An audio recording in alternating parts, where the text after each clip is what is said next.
Disclaimer: cerita dalam video ini hanyalah imajinasi pengarang dan bersifat fiksi belakang.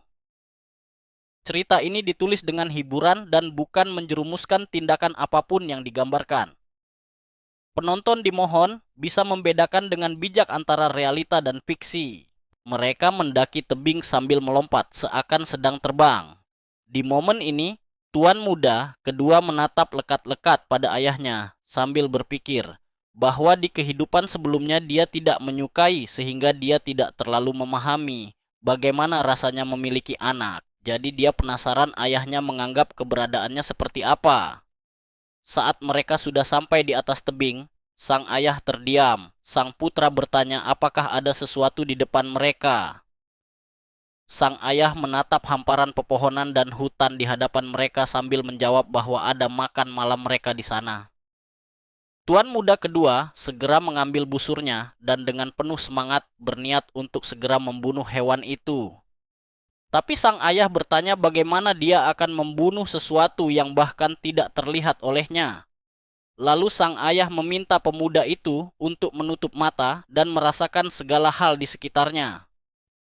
Awalnya tuan muda kedua kebingungan, tapi akhirnya dia mengikuti perintah ayahnya dengan patuh. Saat memejamkan matanya, tuan muda kedua tahu bahwa saat Martial Master mencoba mencari tahu lawan mereka, mereka merasakan getaran pada udara di sekitar. Orang-orang biasanya menyebut hal ini sebagai aliran energi pari makhluk hidup. Awalnya, pemuda ini hanya bisa merasakan satu aliran energi di sekitarnya, yaitu aliran energi ayahnya yang sangat kuat dan meluap-luap. Lalu sang ayah memerintahkan padanya untuk mengeluarkan energi dalam satu garis tunggal. Lalu dia meminta putranya itu untuk membuat garis itu lebih tipis, tanpa menghancurkan energi tersebut. Awalnya tuan muda kedua sangat kesulitan mengikuti perintah ayahnya. Jadi sang ayah meminta dia untuk membayangkan tubuhnya sebagai bola benang. Lalu dia meminta putranya itu dengan perlahan melepaskan energinya, seperti dia sedang menarik seutas benang. Akhirnya tuan muda kedua berhasil melepaskan energinya dan mengarahkan energi itu hingga menemukan objek di hadapan mereka. Dia langsung membuka mata dan dengan penuh semangat menyebutkan bahwa dia merasakan keberadaan babi hutan. Dia menjelaskan bahwa makhluk itu memiliki bulu yang kaku dan tubuh yang panjang. Jadi menurutnya itu terasa seperti seekor babi hutan. Sang ayah membenarkan hal itu. Tuan muda kedua tersenyum. Sang ayah menatapnya, lalu mengatakan bahwa awalnya dia tidak menyangka putranya itu tidak akan kesulitan menebak makhluk itu di jarak sejauh ini. Dengan penuh percaya diri tuan muda kedua mengatakan bahwa dia diberkati dengan tubuh yang bisa mempelajari martial art dengan cepat. Jadi hanya segini bukan masalah besar untuknya. Sang ayah menatap putranya dalam diam. Saat mereka memanggang daging, sang ayah bertanya, kapan pemuda itu mempelajari cara untuk memasak binatang yang diburu? Tuan muda kedua menjawab bahwa dia pernah membaca cara memasak hewan. Namun bagi sang ayah pemuda itu terlihat sangat ahli melakukan hal itu seolah dia pernah melakukan ini sebelumnya. Sang anak hanya bisa merasa lega jika terlihat seperti itu di mata ayahnya. Padahal sebenarnya pemuda ini bisa sangat ahli memaksa karena dia telah berburu babi hutan yang tidak terhitung jumlahnya untuk makan sebelum regresi. Tiba-tiba tuan muda kedua mengatakan bahwa dia mempersiapkan apa yang saat ini diduduki sang ayah agar bisa memenangkan hatinya. Ternyata dia mempersiapkan kulit harimau untuk alas duduk ayahnya. Dia merasa tidak sia-sia membawa banyak barang yang berat itu sekarang.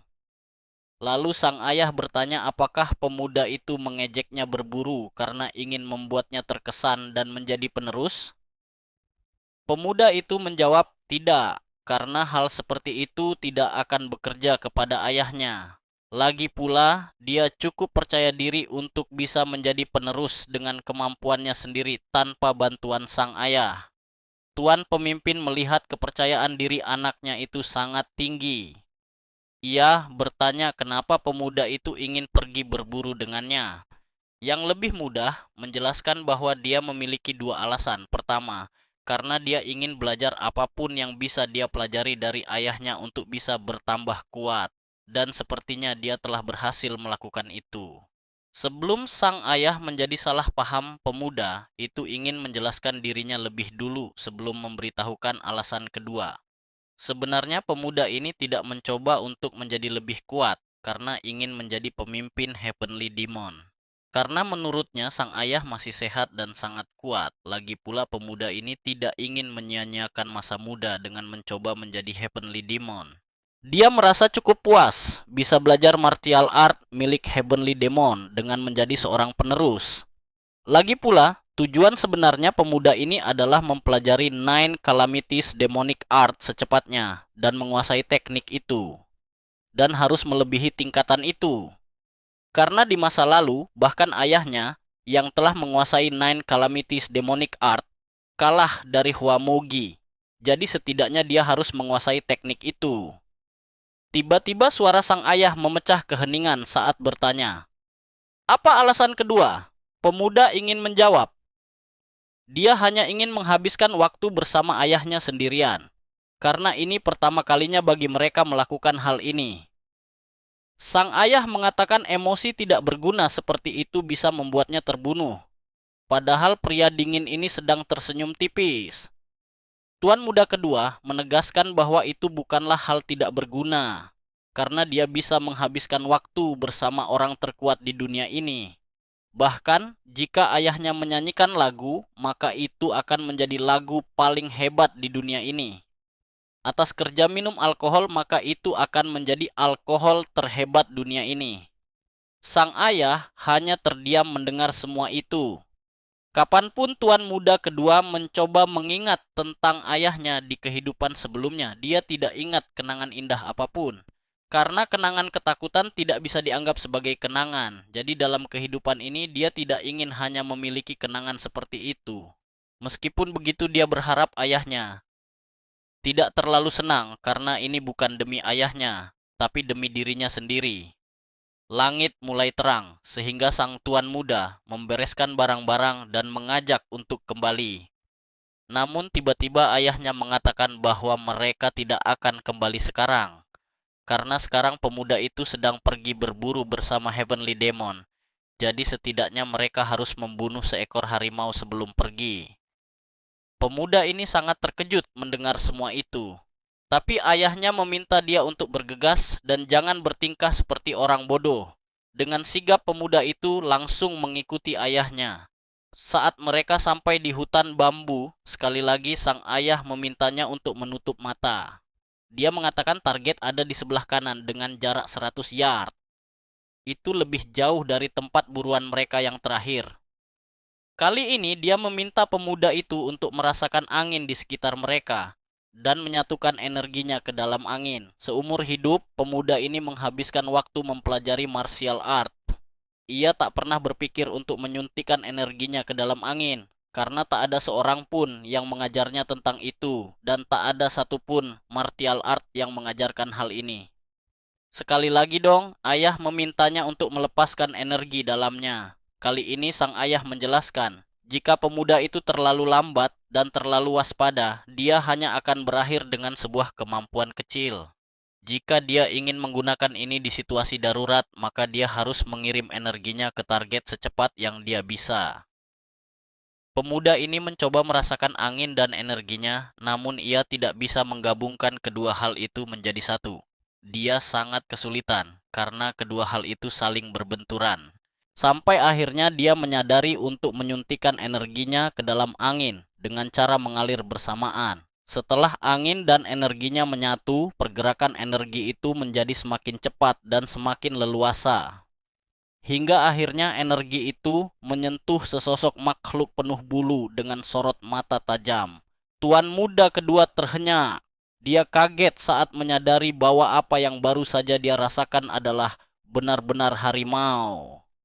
Dia menyampaikan kabar ini dengan penuh semangat kepada ayahnya, tapi pria itu masih saja memasang wajah kaku hingga membuat anak lelakinya itu kebingungan.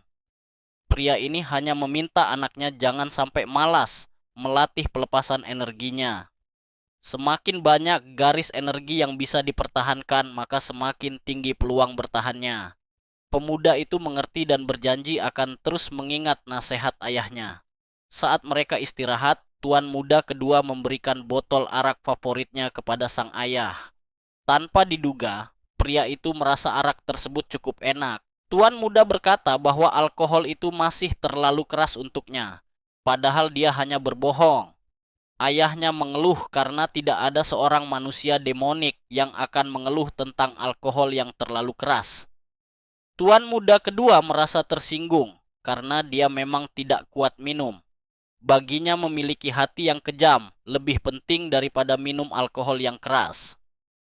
Sang ayah bertanya, apakah benar anak lelakinya itu memiliki hati yang kejam? Apa dia bisa membunuh ayahnya sendiri untuk menyelamatkan nyawanya? Pemuda ini langsung menjawab tidak, karena menurutnya tidak mungkin bagi seorang anak membunuh orang tuanya sendiri. Sekali lagi, pemuda ini hanya sedang berbohong. Karena jika dia memiliki alasan yang cukup kuat untuk membunuh ayahnya, maka dia akan melakukan itu bahkan jika pria itu adalah ayahnya sendiri. Di dalam hatinya, pemuda ini menyadari bahwa ini adalah pertama kalinya dia berbincang normal dengan ayahnya hari ini. Meskipun begitu, dia tidak bisa mengabaikan kenyataan bahwa dia masih lebih menghargai nyawanya sendiri dibanding nyawa ayahnya. Setelah mendengar jawaban anaknya, sang ayah meminta pemuda itu untuk berhenti mengatakan sesuatu seperti memiliki hati yang kejam. Jadi sang tuan muda berkata, dia lebih baik belajar cara meminum alkohol yang keras saja. Lalu dia berusaha meneguk alkohol di tangannya, sementara ayahnya memandangnya dengan sorot mata yang sangat dalam.